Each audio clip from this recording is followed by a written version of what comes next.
સૌથી પહેલા તો આપણે એ સમજીએ કે આ શ્રાદ્ધ એટલે શું. ઘણા ભક્તોના મનમાં આવા વિચારો આવે કે શ્રાદ્ધ એટલે કેવલ બ્રહ્મ ભોજન કરાવવું, કાગવાસ પધરાવો, ગૌ માતાને ઘાસ જમાડવું, પિતૃના નિમિત્તે જે કાંઈ આપણે યથા યોગ્ય દાન દક્ષિણા અર્પણ કરતા હોય એ તો હે હે. આપણે પિતૃઓને યાદ કરીને એને અંજલિ અર્પણ કરીએ. શ્રાદ્ધ એટલે આપણા શાસ્ત્રોકારે શોર્ટ એન્ડ સ્વીટ જવાબ આપ્યો.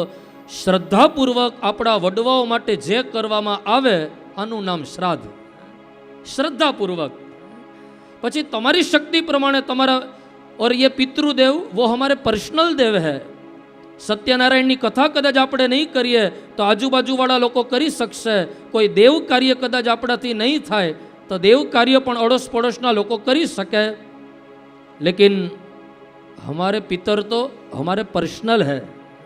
આપણા પિતૃદેવ તો આપણા પોતાના છે. આપણા પપ્પા, આપણા દાદા, આપણી દાદી, આપણી माँ, वो तो हमारे पास अपेक्षा रखते हैं, आशा रखते हैं कि मुझे मेरे संतान कुछ अर्पण करे, कुछ तर्पण करे, कुछ समर्पण करे. और श्रद्धा पूर्वक पितरों के नाम की एक एक अंजलि समर्पित करे. देशे काले च पात्रे च.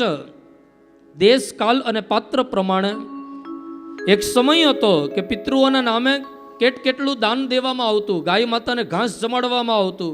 શાયદ અત્યારે એ સમય પ્રમાણે સંભવ ન હોય તો શ્રદ્ધાપૂર્વક તમારી શક્તિ પ્રમાણે જે કંઈ કરો એ છે શ્રાદ્ધ.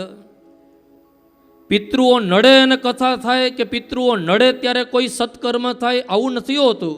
પણ પૂજ્ય ડોંગરે બાપાનું એક વાક્ય હતું કે પિતૃ નડે ત્યારે કથા ન થાય, પણ તમારા મારા વડવાઓ કૃપા કરે ને ત્યારે આપણા દ્વારે કથા થાય.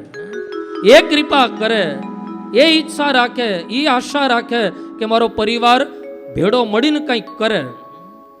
અરે એ કોઈ ઉપકાર કી ભાવના से हम नहीं करते કે એણે મને જન્મ આપ્યો તો મારે એના ऋणમાંથી મુક્ત થવા માટે कुछ करना, ये तो करना ही चाहिए.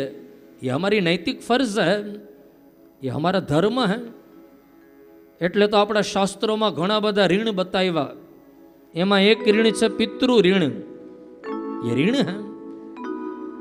3 ઋણની ચર્ચા આપણા મહાપુરુષો બતાવે. દેવ ઋણ, ઋષિ ઋણ અને પિતૃ ઋણ.